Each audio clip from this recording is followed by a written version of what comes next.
Já presenciou dois amigos estrangeiros conversando? Ou então dois mudos conversando em jogo de sinal? Eu acho que é isso.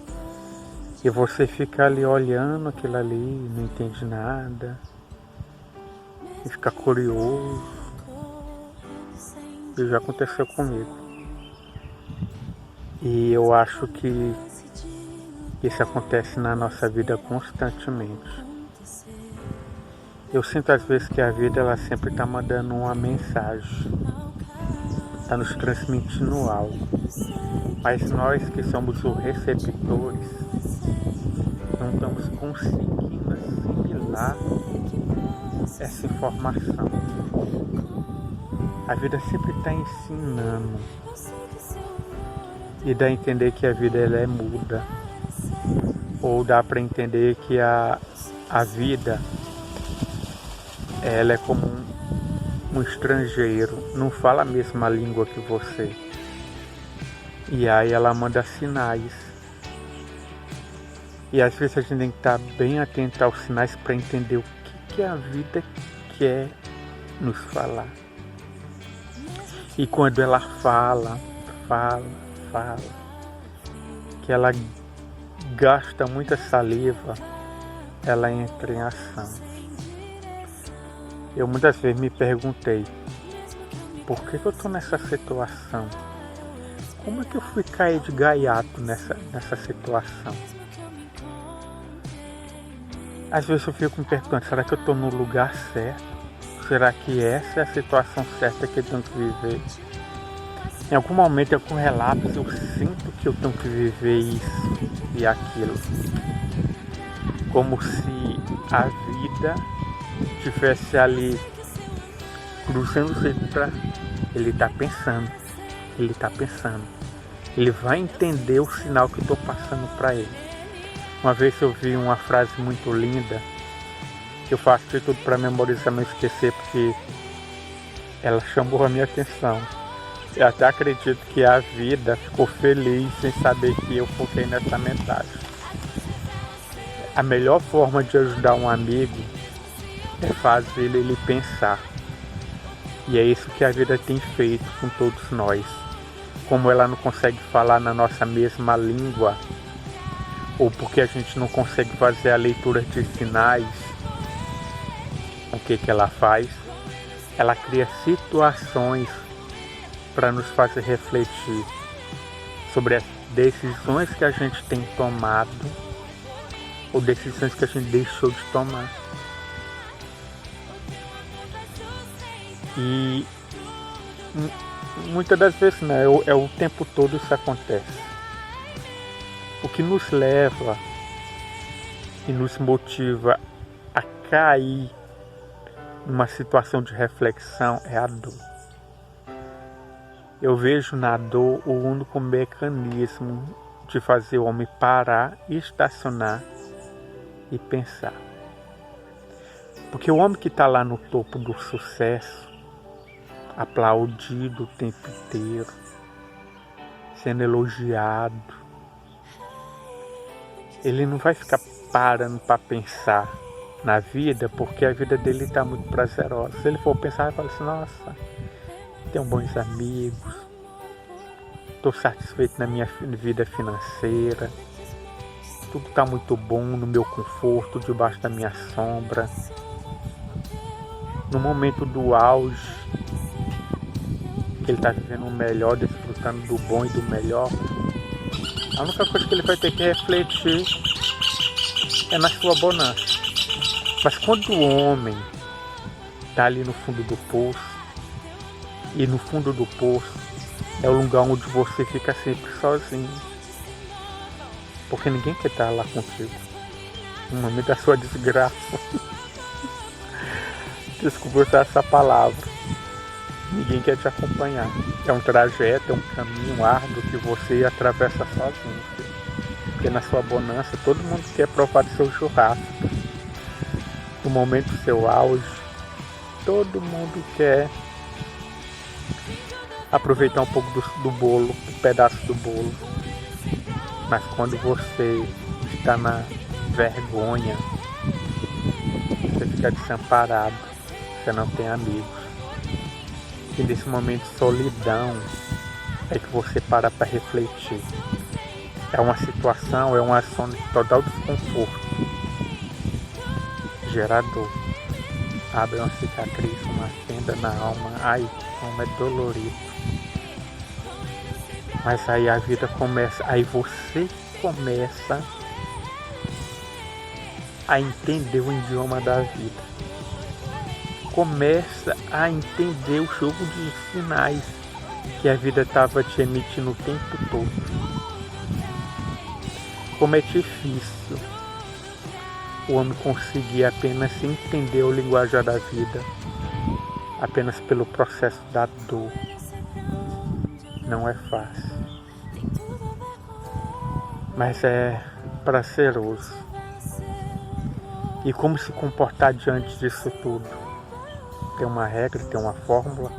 Debaixo dessa árvore eu estava pensando na passagem bíblica do povo de Deus que estava ali atravessando o deserto, né? Já conseguiram superar o problema chamado Faraó. Mas parece que problema, meu filho, é o que acompanha a humanidade desde a sua criação, início até agora. Não tem como fugir de problemas, mas tem como a gente nos adaptar a elas, né? Adaptar, superar. A gente supera um problema de hoje para enfrentar o de amanhã. Então sempre vai ter alguma coisa que você vai ter que superar. Ou então se auto-superar. Quando o problema não é externo, é interno. Bem, mas o que eu estava falando era do povo no deserto. Havia um cuidado tão maravilhoso e lindo de Deus com aquele povo. As vestes desse povo não se rasgavam, as sandálias não se rompiam. Durante o dia tinha uma nuvem que os protegia do sol. Durante a noite tinha uma coluna de fogo para aquecer o povo no deserto, porque no deserto à noite ali é frio, viu? Havia uma coluna de fogo para aquecer o povo. Incrível, que zelo. E olha, eu não me lembro bem ao certo, mas ficou muito tempo o povo recebendo comida. Parecia passarinho novo recebendo comida direto no bico da mãe que vai alimentar o passarinho direto na boca. E o povo recebia o maná de Deus, caía a chuva de maná, coisa incrível. O povo não precisava nem plantar, nem colher. Não era incrível esse zelo, esse amor de Deus pela humanidade? Mas o mais incrível é que quando a gente vai no decorrer da leitura, o povo reclamando que cansou de comer aquele maná. O povo reclamando porque está caminhando demais no deserto, que não tem água, que não tem isso. Aí eu fico pensando, cara, são detalhes que o próprio Deus deixava escapar. Agora imagina se Deus colocasse tudo para esse povo, ele não ia ter nada para reclamar. Que tipo de ser humano ia se tornar? Aí eu acho que você ligou-se no raciocínio.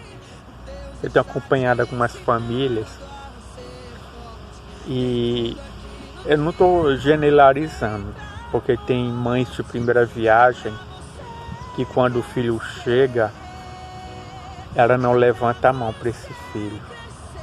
Ela dá tudo para esse menino. Não restringe ele, né? Se escraviza perante essa criança. E o resultado a gente só conhece. E como o próprio Deus, que é o Criador e nós somos uma criatura, ele nos conhece muito bem. Ele sabia que esse acúmulo de zelo poderia trazer um defeito na formação do ser humano. E às vezes a gente passa por esse tipo de parada na vida. Quando eu falo vida, é mesmo que eu estiver falando do próprio próprio Deus, porque a vida é como um pai, ele está ali para nos zelar, ele está ali para nos instruir a alcançar o melhor, ou então alcançar o melhor de nós mesmos, porque a vida ela não vê como a gente vê, eu estou falando de Deus. Como é que a vida vê a vida?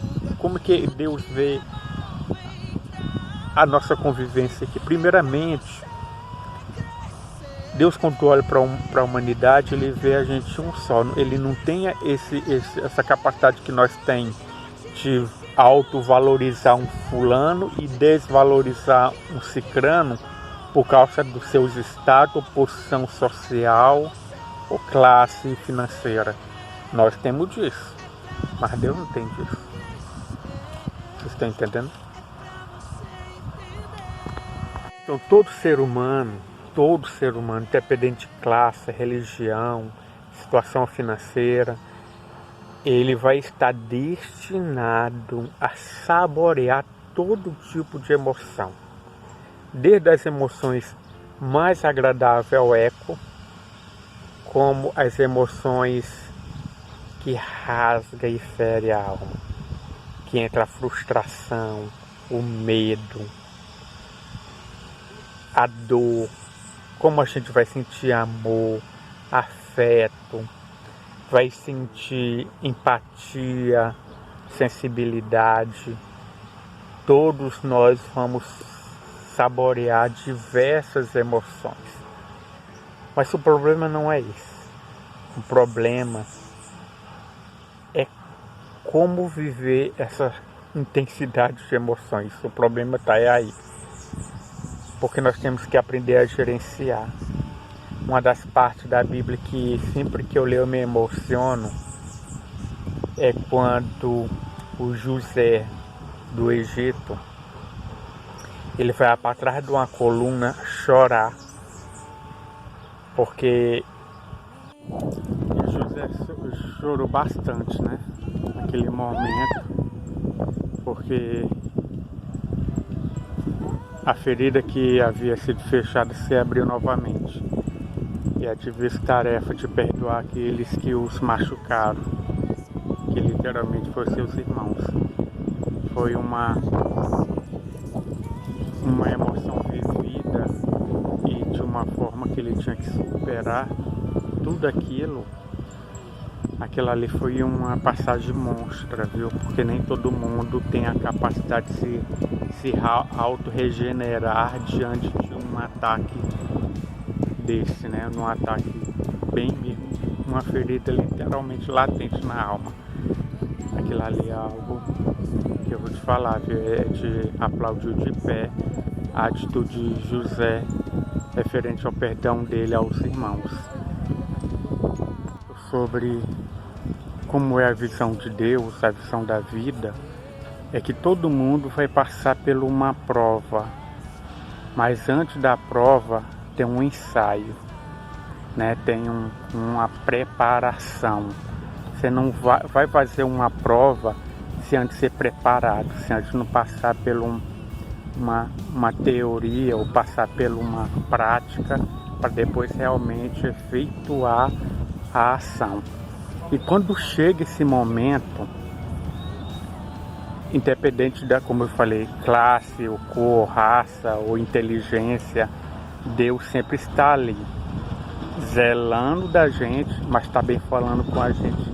Constantemente Ele fala com a gente. E o que Deus fala, o que Ele diz? O mesmo que Ele disse a Gideão: seja forte e corajoso. Somos nós que nos limitamos, somos nós que nos diminuímos.